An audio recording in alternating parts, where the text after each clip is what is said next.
Everyone very good morning. अभी sir आ चुके हैं आपके साथ डिस्कस करने के लिए कैसे आप बन सकते हैं एक अच्छे वक्ता, एक अच्छे बोलने वाले। कैसे बन सकते हैं आप एक अच्छे पब्लिक स्पीकर।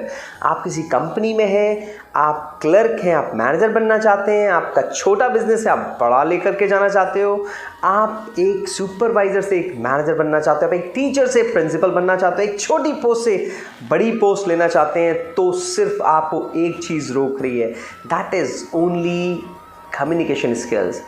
एक स्किल जो आपको कहाँ से कहाँ पहुँचा देती है, आपके अंदर बहुत ज़बरदस्त बदलाव कर देती है, वो है पब्लिक स्पीकिंग। एक अच्छा वक्ता बनना। एक अच्छा वक्ता बनने के लिए क्या वो ज़रूरी चीज़ें हैं, ये मैं अभी sir human potential trainer, English language expert आज आपको बताऊंगा कैसे आप अपने आप को ले जा सकते हैं नेक्स्ट लेवल पर विद इन नेक्स्ट 2-3 मंथ्स। करना सिर्फ आपको इतना है, मुझे अगले 10 से 15 मिनट तक सुनना है। वीडियो बड़ा हो सकता है क्योंकि मैं किसी भी कंटेंट से कॉम्प्रोमाइज़ नहीं करता हूं। मुझे कंटेंट छोटा करके इंपॉर्टेंट चीज़ें बताने का शौक नहीं है, क्योंकि मैं चाहता हूं बच्चे लोग वो सुने जो उनके लिए बहुत ज़रूरी है, उनके लिए मज़ेदार। ऐसी मैं आशा कामना नहीं करता हूं आप आगे बढ़े, ऐसी मैं आशा और कामना करता हूं, जिसके लिए मैं अपना पूरा समय आपको देने के लिए तैयार हूं। सबसे पहला पॉइंट जो आपको फॉलो करना है, अगर आप एक बहुत अच्छे पब्लिक स्पीकर बनना चाहते हैं, तो अपने विचारों पे काम करें। माइंडसेट जिसे बोलते हैं। माइंडसेट कब आता है? जब आपके विचार अच्छे होते हैं। मेरे सामने ये जो शुरुआती परेशानी आई थी कि मैं अपने माइंडसेट पे काम कैसे करूं, मुझे एक अच्छा पब्लिक स्पीकर बनना है, मैनेजमेंट गुरु बनना है, तो मुझे क्या करना चाहिए? मुझे बोलना सीखना था। ये मेरे सामने एक क्वेश्चन था and I started working hard upon it. तो जब मुझे पता चला कि मुझे विचारों पर काम करना पड़ेगा, मैंने सबसे पहले अपने हाथ में होने वाले उस टूल मोबाइल का यूज़ किया, गूगल खोला और डाला जीत के विचार। तो जो मैंने वो पढ़ा 1 घंटा, क्या बात है, मैं आपको बता रहा हूँ। उनको पढ़ते हुए जो मेरे अंदर बदलाव आ रहा था, मेरे अंदर जो ऊर्जा आ रही थी, जो मुस्कुराहट आ रही थी, एक विश्वास आ रहा था कि मैं जीतूंगा, मैं आगे कुछ बनूंगा, मैं सच बता रहा हूँ वो अमेजिंग एक्सपीरियंस था। आपके हाथ में एक इतना बड़ा टूल, एक इतना बड़ा वेपन, एक इतना बड़ा हथियार है, जिसे आप अपने भविष्य और लोगों के भविष्य और वंशों, समुदायों, समाज को बदलने के लिए यूज़ कर सकते हैं। अच्छे विचारों को पढ़ के आप पढ़ सकते हैं जीत के ऊपर शायरियाँ, जीत के ऊपर विचार, नेवर गिव अप, बिलीव, जो भी आपको आगे बढ़ा सकते हैं ऐसे विचार आप निकालिए और उनको डेली पढ़िए। मैं नोट्स बनाया करता था, उन्हें डेली रीड किया करता था। मुझे लगता है कि मेरे अंदर हार जैसी फीलिंग आ रही है, तो मैं हार से बचने के लिए क्या विचार पढ़ सकता हूँ वो पढ़ा करता था और अपने को हमेशा मोटिवेट किया करता था, जिससे मैंने अभी आपको बताया मेरे अंदर एनर्जी आई। सीरियसली मैं आपको बता रहा हूँ, मेरे अंदर एनर्जी का संचार हुआ। जब एनर्जी होती है तो मुस्कुराहट आती है, क्योंकि आप हर चीज़ को तैयार कर रहे होते हो, और मुस्कुराहट जो होती है वो लोगों के दिल तक पहुँचती है और दिल से दिल कनेक्ट होते हैं, और सामने वाला बोलता है ये कुछ अलग व्यक्ति है, और आपकी बात मानी जाती है। आप इम्प्रेसिव होते हो, आप लोगों के सामने एक एग्जाम्पल बनते हो, एक इंस्पिरेशन बनते हो, कमाल बन जाते हो, राइट। तो पहला मेरा आपसे एक पॉइंट था, वो आपको करना है, अपने विचारों पे काम करना, अपने माइंडसेट को बदलने के लिए रीड करिए, ज़्यादा से ज़्यादा विचारों ने लिखिए, उनके नोट्स बनाइए, उनको रीड करिए, और जो आपको लगता है जिसको पढ़ने से आपके अंदर एक ज़बरदस्त ऊर्जा का एनर्जी ट्रांसफॉर्मेशन हो रहा है, उसको बड़ा कहीं ना कहीं फुल साइज पेपर पर लिख के अपने घर के सामने जहाँ आप उठते वहाँ टांग दीजिए, भर दीजिए अपने डायरी, रजिस्टर, अपने पेज से अपने कमरों को, अपने अपने रजिस्टर्स को, अपनी डायरीज़ को फिर देखिए आप क्या कमाल करके आगे बढ़ते हैं। दूसरी बात मैं कहना चाहूँगा, तैयारी ज़रूर करें। आपको कभी भी मीटिंग अटेंड करनी है, कोई प्रेजेंटेशन अटेंड करनी है, कोई स्पीच देनी है, नेवर गो विदाउट प्रिपरेशन ज़रूर करें। ध्यान रखें आपके सामने कैसे ऑडियंस हैं, बच्चे हैं, बड़े हैं, वृद्ध हैं, लेडीज़ हैं, उनके अकॉर्डिंग ही अपने एग्जाम्पल्स को तैयार करें, और साथ ही साथ अपने को याद दिलाते रहे कि मुझे कम से कम 3 दिन पहले से ही प्रैक्टिस शुरू कर देनी है। यहाँ प्रिपरेशन का मतलब ये नहीं कि आप जो स्पीच दे रहे हैं उसकी 3 घंटे पहले ही तैयारी शुरू कर दें, नहीं।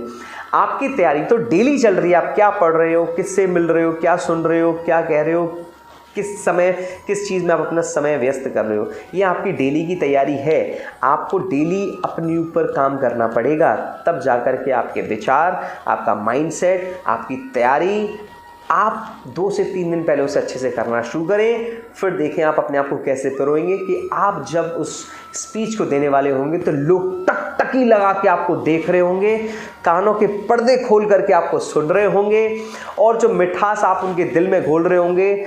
आप कोई प्रोडक्ट सेल करना चाहते हैं, आप लोगों के अंदर मोटिवेशनल ऊर्जा का संचार करना चाहते हैं, मैं सच बता रहा हूँ, वो आपसे इतने प्रभावित होंगे कि उनके पास आगे बढ़ने के अलावा कोई ऑप्शन ही नहीं बचेगा। उसके कारण सिर्फ आप होंगे, आप होंगे, आप होंगे, उनकी विजय के कारण। राइट, यहाँ अगला पॉइंट मैं आपको बताना चाहता हूँ, स्पीच देते वक्त ध्यान रखें, कभी भी किसी व्यक्ति की, किसी कंपनी की, किसी भी चीज़ की निंदा नहीं करनी है, क्योंकि निंदा का मतलब होता है आप अपने अंदर छुपे हुए डर को निंदा के रूप में सामने लेके आ रहे हैं। तो कभी भी किसी व्यक्ति की बुराई ना करें, किसी भी नेगेटिव एग्जाम्पल को सामने ना दें, हर चीज़ को पॉजिटिव तरीके से प्रस्तुत करें।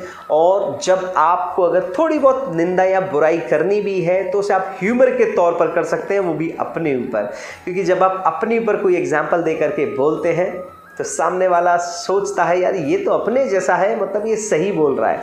हम किस व्यक्ति से कनेक्ट होते हैं? हम उसी व्यक्ति से कनेक्ट होते हैं जो हमें हमारे जैसा लगता है। आपने देखो विवेक बिंद्रा जी, राजेश अग्रवाल जी, अमित माहेश्वरी जी, लोग इनको क्यों सुनते हैं घंटों तक। मैं भी इनको घंटों तक सुन सुनकर बड़ा हुआ हूँ का मतलब बड़ा तो था ही, और ग्रोन अप हो रहा हूँ। क्यों? क्योंकि जब ये बात करते हैं ना तो इनके एक्सप्रेशन, इनके बोलने का तरीका बिल्कुल ऐसा लगता है कि ये हमारे जैसे हैं, ये हम में से ही हैं। तो लगता है इन्हें सुनते रहिए, और प्रैक्टिकल एग्जांपल्स देते हैं, जो ये लोग करते हैं वही देते हैं। तो आप लोग जो करें वही आप अपने एग्जाम्पल्स में उनको दें, उनको वही सीख दें जो आप कर पा रहे हैं। क्यों? क्योंकि अगर आपने कोई चीज़ नहीं कर पाई है, उसे फॉलो नहीं कर पाया और आप लोगों को बताने की कोशिश कर रहे हैं, आपके जेस्चर्स, आपके expression will tell them that you are wrong, you are false. आपको यहाँ इस चीज़ से बचना है। आपको सिर्फ वही सीख, वही लर्निंग, वही मोटिवेशन देना है जो आप करके आए हुए। आप एक सेल्स एक्सपर्ट हैं तो आप सेल्स को बहुत अच्छे से बता सकते हैं। आप एक मार्केटिंग एक्सपर्ट हैं तो मार्केटिंग को बहुत अच्छे से बता सकते हैं। आपने ये चीज़ें की हुई हैं तो आप उन्हें बता सकते हैं। आप प्रोडक्शन में हैं तो आप प्रोडक्शन टीम को बहुत अच्छे से हैंडल कर सकते हैं। आपने इन सारी जगह एक्सपीरियंस किया हुआ है, अमेजिंग तरीके से काम किया हुआ, आप सारी चीज़ों को बता सकते हैं। इसके लिए आपको पहले उस चीज़ को करा हुआ होना चाहिए ही चाहिए।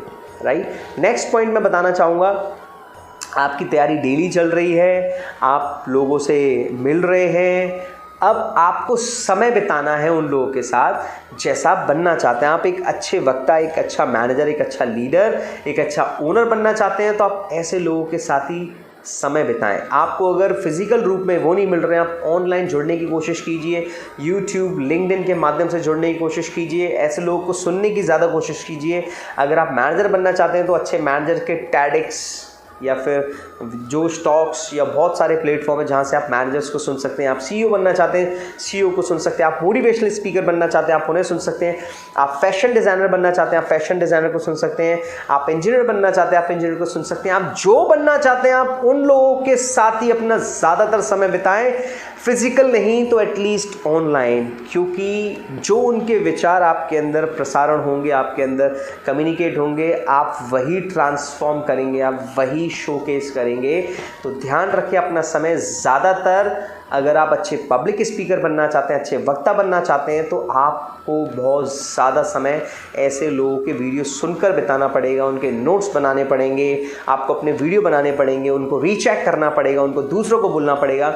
सबसे बड़ा पॉइंट जो मैं आपको बता रहा हूँ, आप शुरुआती दिनों में जितना ज़्यादा से ज़्यादा हो सकता है बगैर पैसे की, मतलब बगैर पैसे के लालच के, बगैर पैसों को सोचे हुए जितना ज़्यादा हो सकता है अपने प्रोडक्ट और सर्विसेज को डिलीवर करें। डिलीवर करें मीन्स प्रोडक्ट तो खैर आप नहीं कर सकते हैं, एज ए सैम्पल और एज ए डेमो आप लोगों को दे सकते हैं, लेकिन आपकी कोई सर्विस है, लाइक आप बोलना सीखना चाहते हैं ना, तो उसको आप जितना अपने आसपास के बच्चों को इकट्ठा करें, उनको मोटिवेट करने की कोशिश करें, उनको समझाएं, उनको राइट गाइडेंस दें। अपने आसपास के जो फ्रेंड्स हैं, कंपेनियंस हैं, उनको इकट्ठा करें, उनके साथ मीटिंग्स करें, उनको समझाएं, उनको राह दिखाएं, उनको गाइड करें, उनको आगे बढ़ाएं। आपको लगता है कि आप बिजनेस एक्सपर्ट है, आप आसपास के लोगों को इकट्ठा करें, ऐसा नहीं होगा, ऐसा 99% नहीं होगा, लेकिन 1% तो हो सकता है, वही आपके लिए 100% वाला काम करेगा। तो आप ये ना सोचें आप 100 लोगों को बुलाएंगे, 10 को बुलाएंगे तो 1 आएगा, 2 आएगा या 3 आएगा, 100 को बुलाएंगे तो 5, 7, 8 आएंगे। आप उन्हीं लोगों को सिखाने से तैयारी करें, आप उन्हीं लोगों को सिखाने से शुरुआत करें। आप ना सोचें कि ज़्यादा आएंगे तभी शुरू करूँगा। ये हमने भी किया, ये हम जितने भी लोग आगे बढ़ रहे हैं सब अपने गुरुओं की कृपा से, अपने माता पिता की कृपा से, अपने दोस्तों की कृपा से, उन लोगों की कृपा से जिनकी वजह से हम आगे बढ़ रहे हैं, उनका बहुत बहुत धन्यवाद। अगला पॉइंट मैं आपको बताना चाहूँगा, तैयारी आपने कर ली, आपने पॉजिटिव रह लिया, आपने माइंडसेट पे काम कर लिया, आप प्रिपरेशन कर ली, सेम तैयारी कर ली आपने। इसके बाद आती है बात, अब आपको बिल्कुल शांत मन के साथ, बिल्कुल शांत मन के साथ अपने आप को ये सोचने के लिए, मैं मजबूर नहीं बोलूँगा, ये सोचवाना है कि मैं एक सफल लीडर हूँ, मैं एक सफल नेतृत्व करता हूँ, मैं सफल हूँ। जितना ज़्यादा आप बार बार इस चीज़ को सोचेंगे, जो आप बनना चाहते हैं वह समझकर अपने आप को रिप्रेजेंट करें कि मैं वो हूँ। आप सीईओ बनना चाहते हैं तो आप समझें कि मैं सीईओ हूँ, तो वो कैसा ड्रेसअप करेगा, कैसे बातें करेगा, कैसे चलेगा।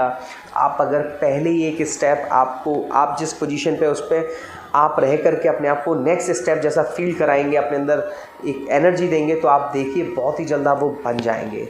तो कुछ ये थी प्यारी प्यारी बातें। आई होप आपको बहुत कुछ समझ में आया होगा। आशा करता हूँ आप इन सारी बातों को सुने, नोट्स बनाएं, समझें, शेयर करें, लोगों को सिखाएं, आगे बढ़ें और हमेशा अच्छा सोचें। सब्सक्राइब कर दीजिएगा चैनल को, बहुत ही रिक्वेस्ट कर रहा हूँ। क्योंकि मैं चाहता हूँ कि जब भी मैं वीडियो डालूँ आपके सामने, मैं इस वीडियो के साथ, इस कैमरे के साथ आपके हाथों में प्रस्तुत हो जाऊँ और आपका दीदार कर सकूँ, आप मेरा दीदार कर सकें। इसी के साथ कहना चाहूँगा बाय बाय, टेक केयर, खुश रहें, खुश रहें।